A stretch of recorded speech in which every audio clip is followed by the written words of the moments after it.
Hindi laging may choice. Kung minsan, obliga ka to go with people, whether you like them or not, whether they agree with you or not. But whenever you can, sabi sa Amos 3:3, do two walk together unless they have agreed to do so. Sino nga namang dalawang tao ang maglalakad ng sabay papunta sa iisang direksyon, sa iisang bilis or speed, na hindi naman nila pinagkasundoan na gawin yon? Kasi pag hindi kayo magkasundo, magkasabay kayo maglalakad, magkakagilit kayo dahil yung isa mas mabagal o yung isa mas mabilis. Yung iba gustong lumiko sa kanan, yung isa sa kaliwa. Iba't iba ng pag-aaway-awayan.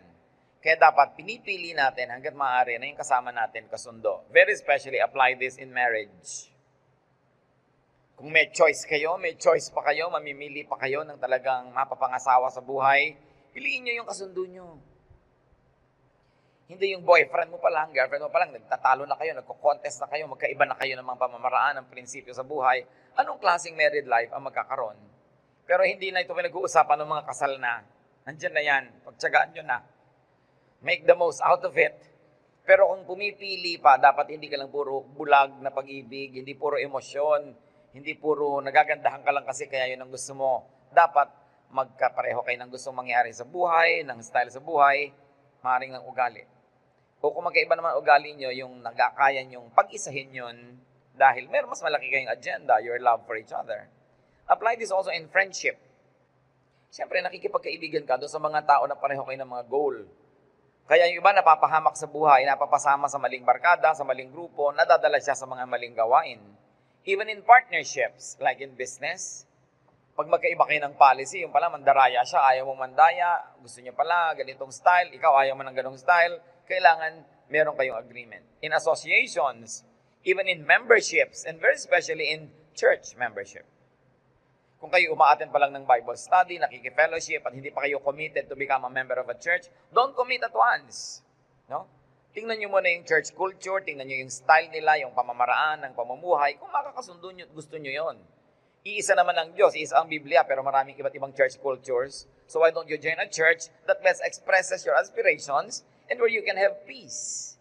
Na hindi laging magkatunggali kayo ng church authority o ng church organization because ibang-iba ang style mo sa buhay. Maraming shades of religiosity and Christianity. It's good to go with those that agree with you and you agree with. So study church culture before committing. There is no compulsion to go with your first acquaintances. Kahit yung mga unang nag-lead sa inyo sa Bible study, unang nagdala sa inyo sa Panginoon, hindi naman kailangan na maging member kayo ng church nila kung talagang iba yung culture ng church na yon sa natural na gusto ninyo. Avoid partnering with people that you don't vibes with.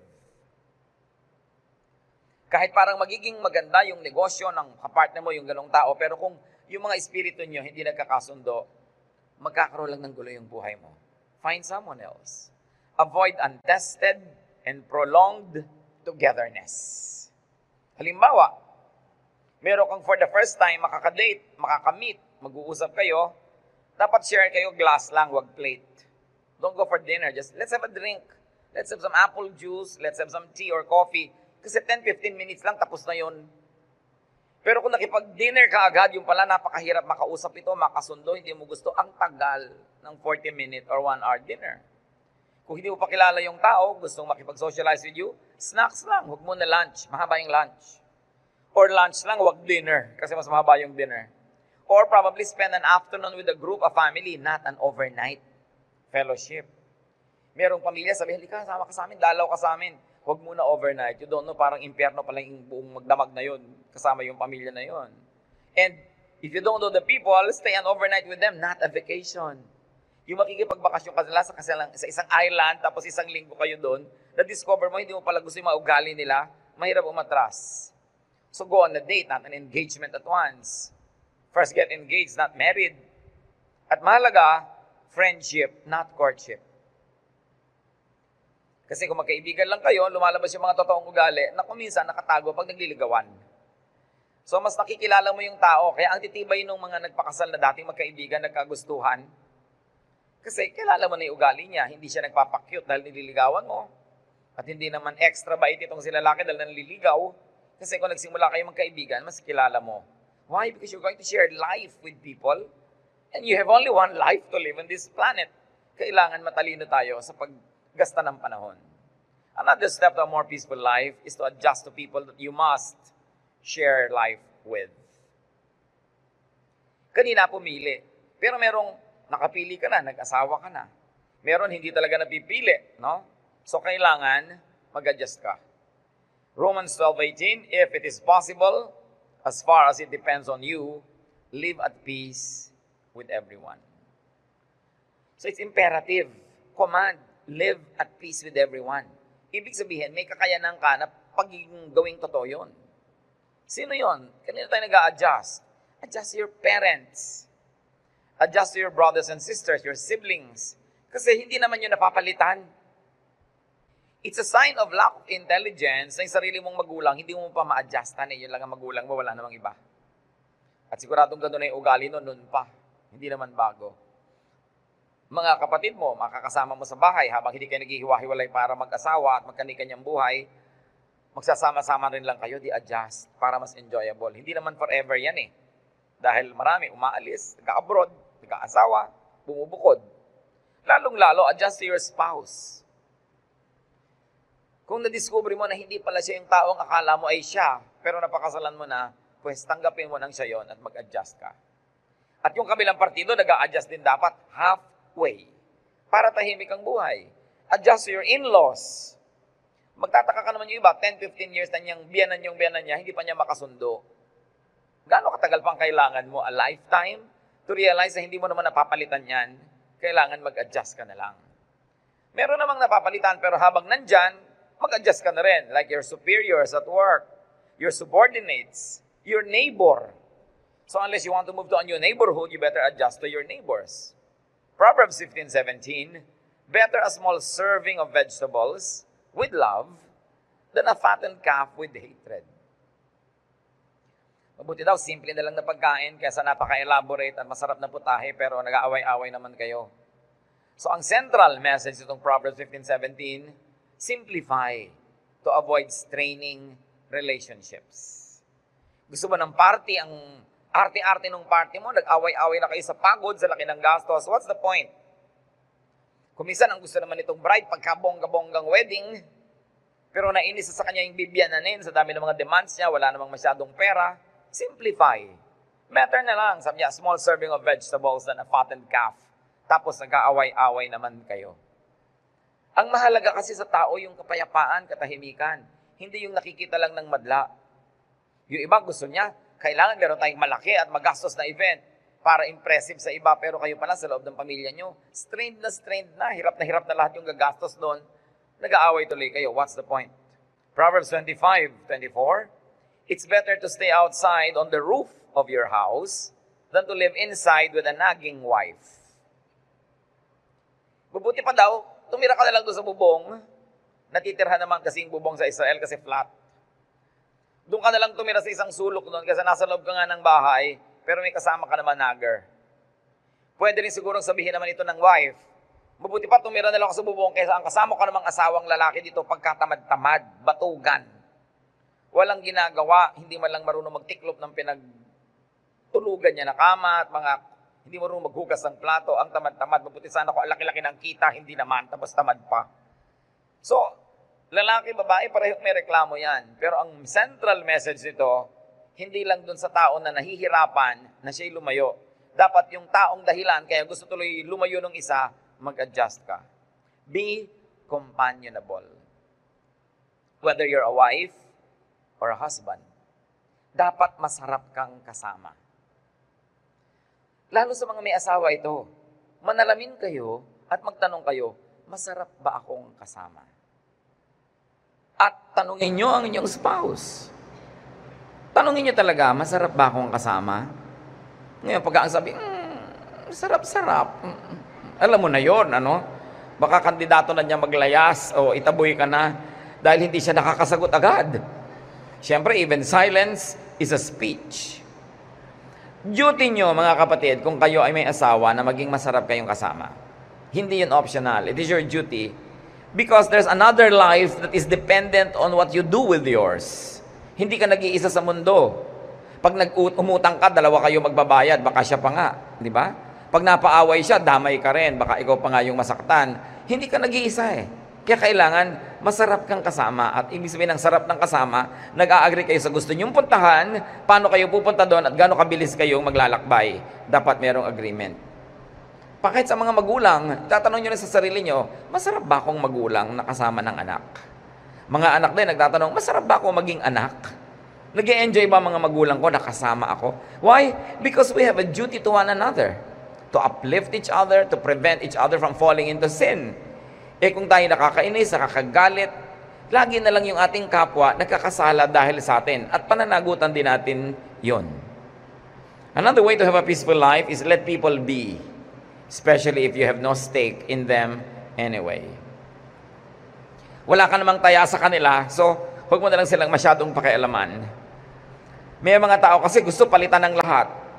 Merong makikipag-away pa sa driver dahil sa sukle. Yung ang liit-liit na bagay, nasaksak tuloy siya, nahampas ng tubo, kung ano-ano nangyari sa kanya. Dahil gusto niyang palitan ng ugali at pamamaraan ng lahat ng tao na nakakasalamuhan niya. May mga tao na dapat mong tulungang magbago lalo, permanent parts of your life. Pero yung nakasama mo lang na isang araw, hayaan mo na lang. Kung open yung tao, tumatanggap ng suggestion dahil matetest mo naman, then be a positive influence. Pero pag alam mong saradong-sarado, mag-aaway lang kayo, what's the point? Hayaan mo na lang siya. And then accept conditions that you must. May mga bagay na tinatanggap lang kasi hindi mo kayang palitan ngayon sa panahon na ito. Philippians 4:12, I know what it is to be in need, and I know what it is to have plenty. I have learned the secret of being content in any and every situation, whether well-fed or hungry, whether living in plenty or in want. So sinasabi dito ni Paul, kung ano ang kalagayan ko, tinatanggap ko. Lalo't alam ko na hindi ko naman kayang palitan. Ang totoo lang mga kapatid, ang mahalaga hindi yung sitwasyon na nakapaligid sa inyo, kundi yung goal nyo. Goal mo ba halimbawa, na makatapos mag-aral, pero yung sitwasyon, ang hirap-hirap, ang gulo-gulo ng mga roommates mo.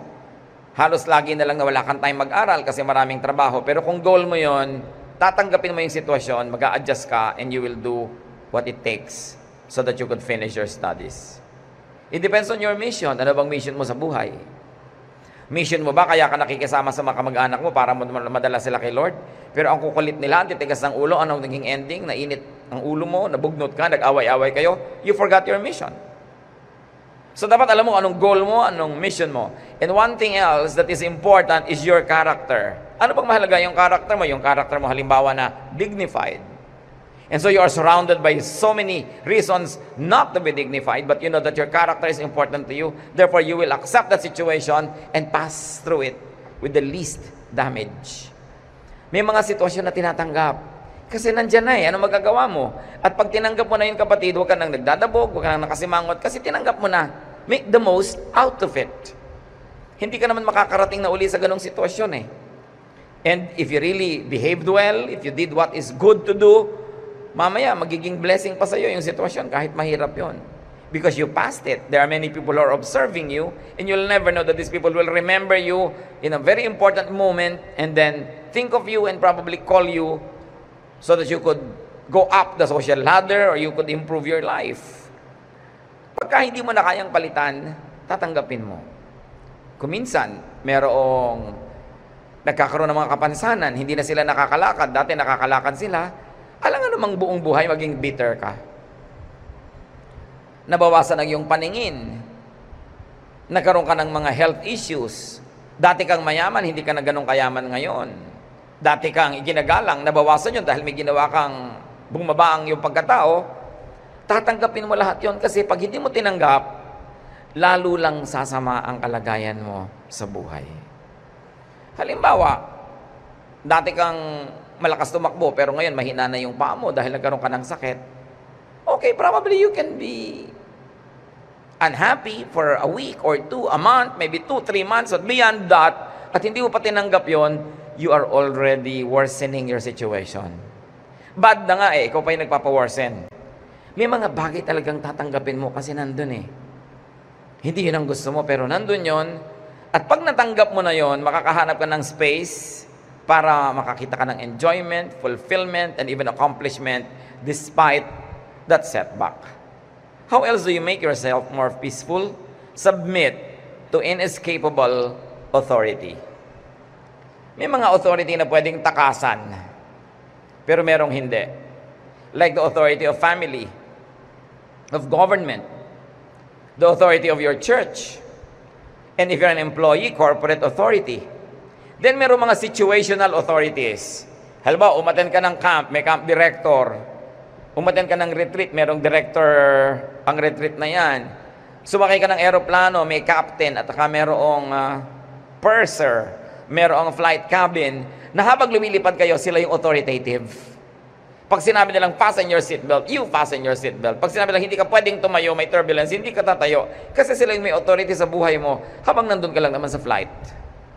So may mga ganyang authority na lagi, permanent, meron namang pamisa-misa lang na nandyan, but always submit. Why? Because it is for your own good. At yung authority na yon, backed up yun by power. And if you disobey that power will be used against you.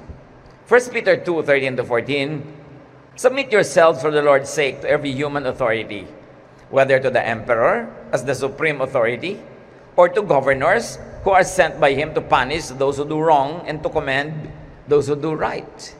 So dapat susunod ka sa authority.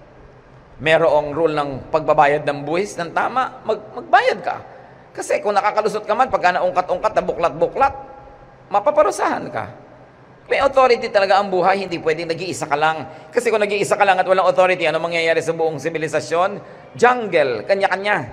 Kaya may law, may order. Mamamasukan ka sa isang kumpanya, sundin mo yung mga policy. Papasok ka sa isang trabaho na merong required hairstyle, sundin mo yun. Ayaw mong sundin, huwag kang pumasok. Pero pumasok ka dun, sundin mo.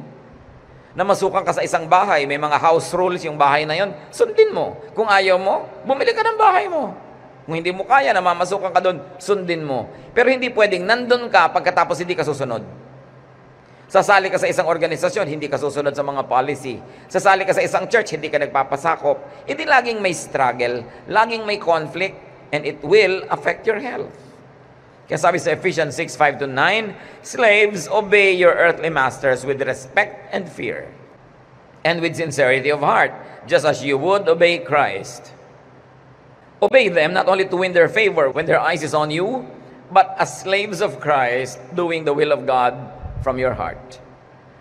Serve wholeheartedly as if you were serving the Lord, not people, because you know that the Lord will reward each one for whatever good they do, whether they are slave or free. Ang linaw. Sabi, kayong may mga amo, nakatao, kapwa-tao nyo rin, paglingkuran nyo sila at isipin yung naglilingkod kayo sa Diyos. Kung gaano kayo magiging katapat sa Diyos, maging matapat kayo sa inyong amo. Kung kaano kayo magiging mabait sa Diyos, masunurin, ganun ang bibigay niyong pagsunod sa inyong amo. Kasi sabi niya, ang Diyos ang amo ng lahat. Kaya yung amo nyo, may Diyos pa sa ibabaw niya. Ikaw naman, baka mamaya, kahit may amo ka, meron din namang under you, meron kang mga anak, meron kang mga ibang mga namamasukan din sa'yo. Kahit part-time, alam mo na dapat ka din nilang sundin. So dapat magiging masunurin ka. Why? Why does the Lord want us to be submissive to authority? So that we will not have to fight the powerful. Once in a while, you can win in your guerrilla warfare, but you cannot always win against an established government. May mga guerrilla strike ka, nanalo ka doon sa isang skirmish, sa isang battle, pero hindi ka pwedeng manalo doon sa overall war when you are fighting a big power. So why fight your employer? Kung may matatanggal sa trabaho, siya kaya o ikaw? Siyempre ikaw. Bakit mo lalabanan yung makapangyarihan? Para magamit niya yung kapangyarihan niya laban sa'yo? Yung iba kasi hindi nag-iisip, ang umaandar lang pride. Lalaban ng lalaban, pero ang totoo, talo ka talaga dahil bumabangga ka sa pader. So to have a peaceful life, limit, choose, in fact, minimize your battles. Dapat konti lang ang giyera, konti lang ang kalaban. At huwag kang lalaban kung talo ka lang naman. Remember, lumalaban ka lang para manalo. Ganun ang giyera. Kaya sabi ni Jose Rizal sa himagsikan ng Pilipinas, huwag muna kayo maghimagsik kasi hindi pa mananalo eh. Hindi pa tayo handa. Hindi labag kay Rizal na magkaroon ng sariling kalayaan at ipaglaban. Pero ayaw niyang pumunta sa giyera, tas talo lang naman. Maraming masasaktan, maraming mamamatay, hindi rin nanalo. So, paghandaan nyo yan. Dahil kung may labanan, dapat ang goal mo manalo. Kita nyo yung mga emosyonal. Halimbawa sa mga pelikula, merong isang mahirap, ang feeling niya, naape. Uuwi, kukuha ng pantaga, kukuha ng tabak niya, at nagsisisigaw, galit na galit, susugurin niya ngayon yung mayaman na umapi sa kanya, hindi pa siya nakakalapit, binaril na siya. Patay. Kasi lumalaban siya, hindi naman para manalo, pinagbibigyan lang niya yung emosyon, yung silakbo ng damdamin. Don't fight when you cannot win. So, para tahimik ang iyong buhay. Do not offend those who have power over you. Again, family. Pwede ka bang makipagtikisan sa buong pamilya mo, wala kang kakampi ni isa, tapos akala mo mananalo ka? Mahirap yun. Government. Again, the church. Corporate and situational authorities. Do not offend them. May powers over you. Iniinis mo yung stewardess doon sa aeroplano. Diba?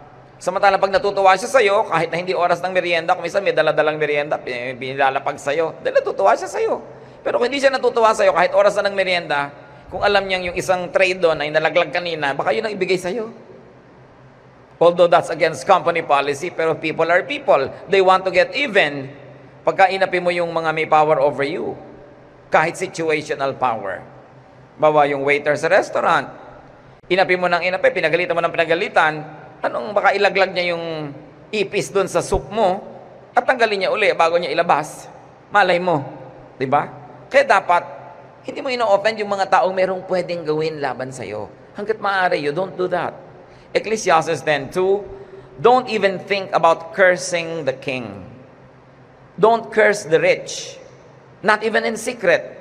A little bird might hear and tell everything. Yung mga ibang tao hindi marunong eh. Chichismisin nila yung boss nila sa fellow employee. Sa palagay nyo, hindi nakakarating yon. Sabi ng Bible, a little bird might hear and tell everything. And you know that it is not pipit or maya ang pinag-uusapan. Tao rin yung makakarinig. And most of the time, yun mismong pinagsabihan mo. Matalino ka, huwag kang magsasalita ng mga laban sa mga taong may kapangyarihan over you. Kahit ang kausap mo, kapareho mo lang api. Kasi hindi ka safe, hindi ka secure. Baka sabihin nila, may magagawa ka ba? So, whenever you can, huwag lumaban sa hangin. Huwag lumaban sa alon. Huwag lumaban sa agos. Gagawin nyo lang yon kung ang talagang nakataya, puri, dangal, or high morality. Pero for other things, don't even do it. Merong mga empleyado, mayayabang.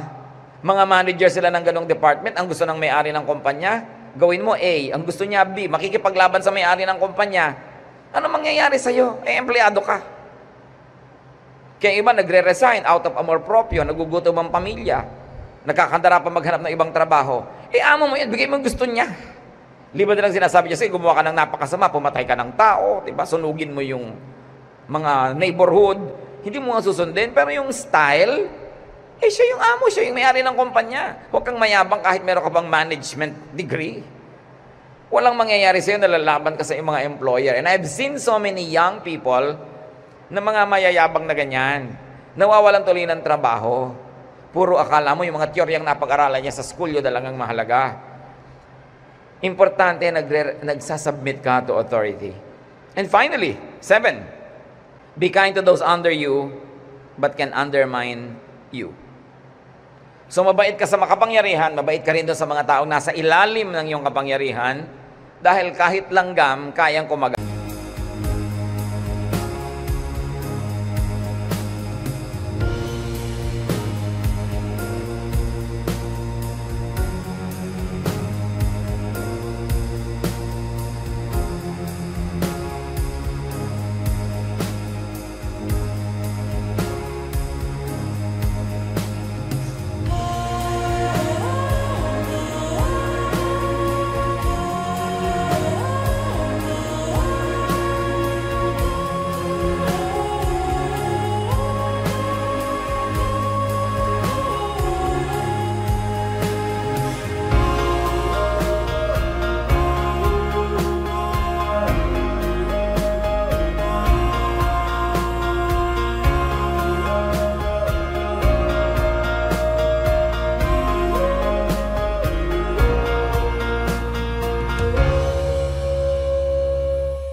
ano maliliit na bagay, nakakapuwing. Mga clerk, halimbawa, ang yabang-yabang mo, pupunta ka doon sa reception, iniistab-istab mo yung clerk, yung secretary, hindi mo ba alam kung anong kapangyarihan niya na pwedeng hindi mo makakausap yung makakausap mo pag naharangan ka nun? Nung clerk ngayon, nung secretary na yun, nung receptionist, yung hindi maganda ang pakitungo mo sa mga hotel receptionist, ang na-assign sa yung room tuloy, pagpunta mo, wala palang bintana. Dahil nakakainis ka, ang yabang-yabang mo eh. No? Yung mga nasa check-in counter ng airline, baka malagay ka doon sa kabuntot-buntutan ng eroplano na kung minsan natatanggal na iiwan. Dahil ang yabang mo. Mga hairstylist, kung minsan ang sungit-sungit mo sa kanila, biglang, ay mistake, ay naputol lang tenga mo, sorry ma'am, pero putol na rin yan. Diba? Pwede ka nilang ma-undercut, literally. Mga professionals, so many ways could be used by people to harm you if you are not nice. Construction crew, gumagawa sa bahay mo, mga tubero, mga karpentero, nako, be nice. Dahil yung mga iba dyan, pag talikod mo, pinupuno nila ng semento, yung mga tubo na drainage ng yung banyo, ng yung toilet, ang liit-liit na lang natitirang clearance. Habang bago yung lababo mo, tulo ng tulo, yung nade-drain, pero pag may konti ng bumarang 3 buhok, babara na kasi ang liit-liit na pala natin. Nilagyan kasi nila ng mga semento sa loob. Kasi ito yung dadating ka doon, ang yabang-yabang mo. Of course, that's bad. They should not do that. But people do that. So you avoid that. Yung mga ibang electrician, ginagawa nila, after 3 months, short yung bahay mo, masusunog. Tapos nasa labas siya, tuwang-tuwa, at nagtatatakbo ka dahil nag-aapoy ka. Dahil inapi-api mo siya. People can always harm you. Be nice. It's always good to be good so that you'll be more peaceful. Ephesians 6:9. And masters, treat your slaves in the same way, meaning with respect and sincerity of heart. Do not threaten them, since you know that he who is both their master and yours is in heaven, and there is no favoritism with him. Sabi yung mga under you, huwag niyong kakalimutan, ikaw naman under God. So pag inapi mo yung mga under you, yung God who is above you, can take revenge for the sake of those people. Sabi ni Lord, vengeance is mine. So huwag tayong mang-aapi ng mga taong nasa ilalim ng ating kapangyarihan, dahil tayo naman nasa ilalim din ng kapangyarihan ng Diyos at pwedeng-pwede niyang ibawi o iganti yung mga yon. Enjoy a more peaceful life. And once peaceful, you can focus on better, finer, and higher things. Pero paano ka mag-a-accomplish ng great things kung kayo lang mag-asawa, nag-aaway araw-araw? Kung artist ka, will you be inspired? Kung technician ka, will you be able to improve your craft? No. Estudyante ka, lagi ka nakikipag-away sa kapatid mo, paano ka makakapag-aral? How will you excel? Always strive for peace. Kaya ang gusto ng Diyos tayo maging peaceable and peaceful for our own benefit. Hindi para tayo maapi. Kasi kailangan natin ng kapayapaan, katahimikan para tayo mag-excel. Para tayo sumaya. Para marami tayong magawa sa buhay. So that we can move from glory to glory. So you can choose to be in a more peaceful place. Totoo yun. But sometimes you cannot choose. Your place is assigned to you by your fate at that moment. So what do? You choose to make that place better. Nasa sayo na yon kung paano mong gagawin. God is peace. Dapat lahat ng ginagawa nating nananalig sa Diyos, patungo sa kapayapaan, papunta doon, at kapayapaan ang minimithi natin. Hindi yung gagawa ka ng isang bagay na alam mong magagalit yung tao, hindi kayo magiging peaceful. Do something because you will benefit from a peaceful life. Salamat, Panginoon, dahil concerned kayo sa amin. Gusto nyo kaming maging papayapa at tahimik ang aming buhay so we can do great things and enjoy many more blessings. Sa sandaling ito, Panginoon, siyasatin nyo kami kung may mga ugali kami na talagang parang magnet for trouble. Paano kami magsalita? Pag nagsasalita pa kami, may nagagalit o may na-offend. Forgive us, O God. Teach us how to improve our vocabulary. Pagka ba kami may mga kilos ng katawan namin, may mga taong napoprovoke to be violent. Teach us, O God. At meron ba kami mga ginagawang sadyang ang goal namin ay manggulo, makagulo, makapagpahirap? Lord, teach us your ways. At alam namin, kaya mo gusto kaming maging mapayapa. Hindi kami para ipaapi, hindi para ipadehado, but because it is the best way. Turuan mo kaming ma-identify yung mga paraan namin sa buhay, Panginoon, nakakontra ng kapayapaan. Kung kami laging napapaaway, napapakikipagtalo, turuan mong hanapin namin yung kamalian sa amin at hindi lang sa aming kapwa.